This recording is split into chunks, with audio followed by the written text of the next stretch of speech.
It's another edition of Cajun Classic Cars TV. Today we've got a special car. We're powered by VicariAuction.com.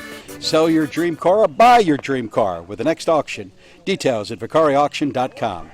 And we're also brought to you by Goodwood Hardware and Outdoors in Baton Rouge.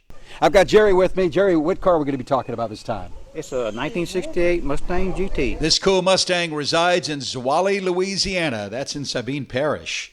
And it was named after the Dutch city Zwolle. The first inhabitants of the bowl-shaped area of land which the town of Zwolle is situated were the mound builders.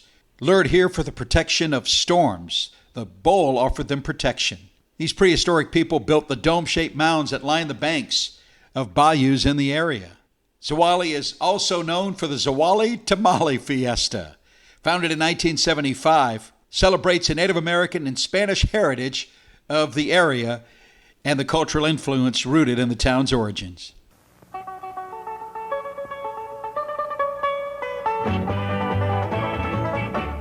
Mustang makes it happen. Only Mustang makes life great.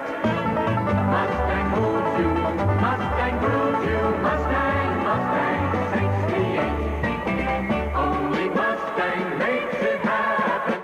New styling for 68. Features to choose from like select shift and AM/FM stereo radio. Maybe it's standards like bucket seats, or options like a new 302 V8 and bold racy hood stripes. Or maybe it's just the original idea, the better idea called Mustang.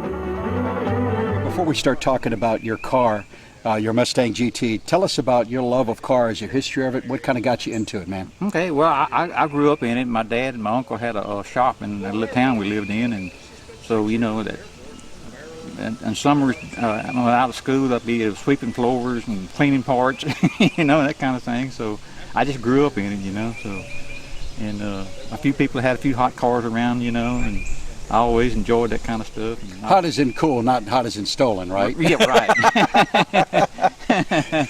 Yeah, and it was in the the late '60s, so it was a fun time, you know. It was definitely car culture back then. Yeah, exactly. Yeah, even in a small town, you know. Yeah. You know. So aside from obviously folks generally drive around their favorite, but aside from your Mustang GT, tell us about a favorite car you had, and maybe one that got away that you wish, doggone it, why didn't I buy it, or why did I sell it? Yeah. Okay. Well, my first car was a '64 Galaxy two-door hardtop. It was a nice car.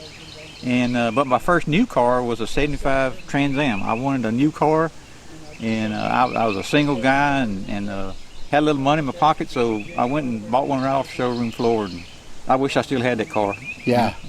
Yeah. Those were awesome cars. And then of course life comes around and family comes around and stuff like that. Yeah, I understand that. My first car was a '71 Dodge Dart. Wow. And at the time, I thought it was the ugliest thing in the world. And now you never see them at car shows. Yeah. So I wish I had my ugly F8 Dodge Green Dart.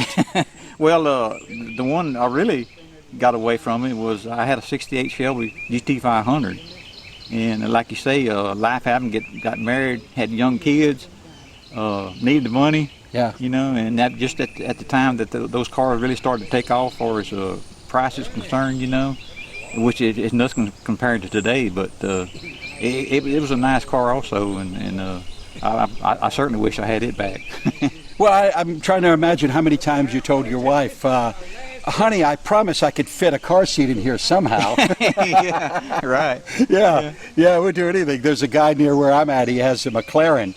And he's got a car seat in it. Oh, really? Yeah, it's the cutest thing in the world at car shows. Yeah. But sometimes, the family thing takes over, and then you get back into it, and you end up with a gorgeous car like you've got. So we're going to talk about it now, folks. Okay. I bought the car in 1977. My then girlfriend, now wife, she didn't have any way to get around, so this is the car that is really her car now, and it's the car she learned to drive in. She drove it during high school. And afterwards, you know, the paint got bad on it, got the looking bad, so we just stored it away, and it stayed in storage for like 27 years. And so finally, my wife said, we need to get that car out and get it going, you know. So we drug it out of the shop and you know, and just tore it down to had it on a rotisserie, had every nut, bolt, wire, everything out of the car. I replaced the engine, put a 408 Cleveland engine in it. It still has the original transmission, but yeah, the outside is painted crystal champagne, which is a Lincoln color. It was originally a Wilmington white, but my wife wanted something a little more pop to it, so we did this. And the engine has a high rise on it, and the air cleaner sticking out of the hood, so I had to find a hood scoop to put on it. And all the stripes are painted on; they're not decals. The bumpers have been tucked in, and the bumper bolts welded up, so it's kind of slicked it up, you know. But nothing drastic, you know. It's got coil-over suspension, front and rear, rack and pinion steering, forged wheels, you know. Just it's really a nice driving car, and it's got a lot of power. It got a lot of pep, you know. So we enjoy it. My wife especially enjoyed it, but she couldn't be here today. But yeah, it's just a good solid car, you know.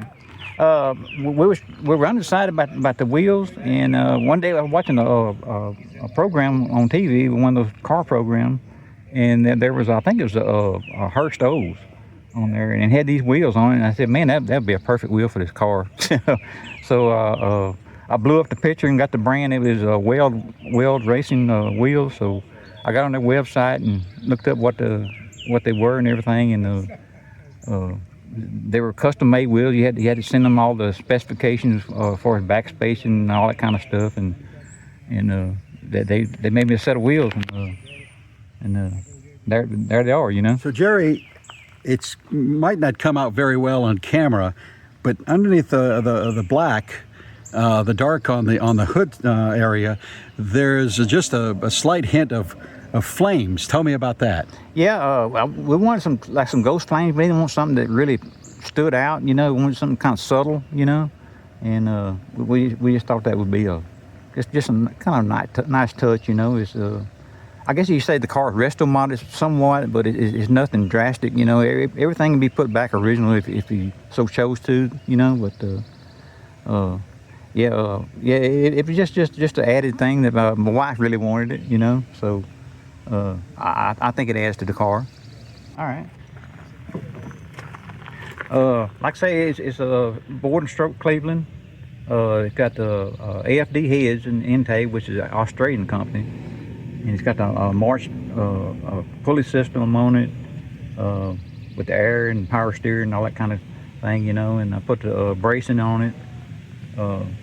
The hardest thing is trying to keep it cool, so I had to get the biggest radiator I could find put in it, you know. But yeah, it's got 4-wheel disc brakes. You know, had to put an oil cooler on it because, again, trying to keep temperatures down on it. But I had it dynoed. It dynoed to 579. You know, it's pretty peppy. Auto Accident Help Desk. Welcome to Auto Accident Help Desk. We're a free service and we're open 24/7. If you or someone you know has been injured in a motor vehicle accident and do not have an attorney, call Auto Accident Help Desk right now for a free consultation. At the help desk is my colleague, Justin. Tell us more about the callers. Leah, thanks for having me. We're getting calls for truck, motorcycle, and most of all, car accidents. If you or someone you know was injured in an accident and were not at fault, give us a call right now. You'll speak with a live professional who will answer your questions and explain how much your case may be worth. Folks, don't worry about your medical bills, lost wages, and pain. Call Auto Accident Help Desk right now. Yeah, we'll take a look inside now.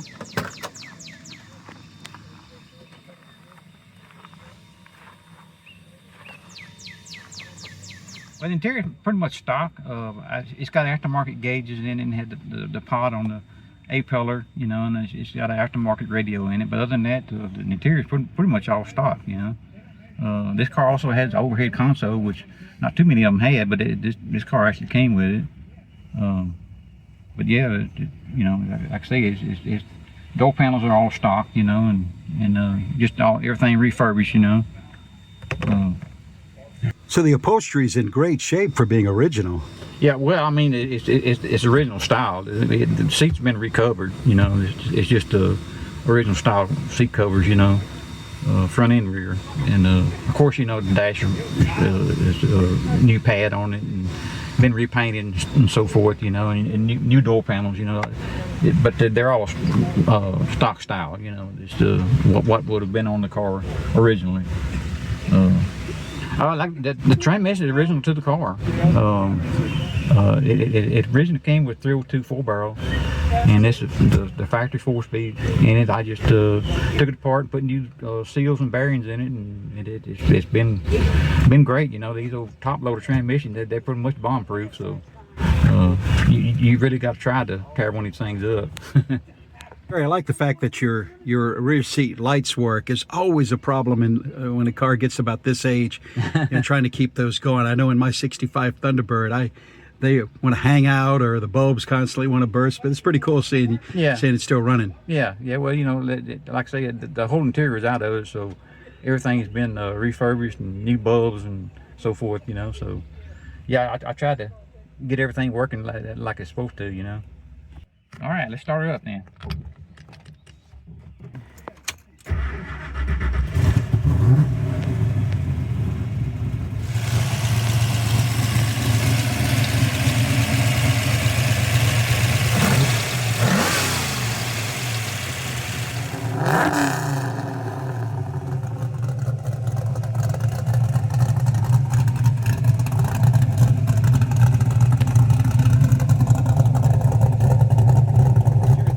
Man, for showing off your Mustang GT. The Mustang has been one of my all-time favorite cars, and it's a dream to be able to see yours, man. Oh, thank you. Thank you very much. Your cars are the stars. Cajun Classic Cars TV.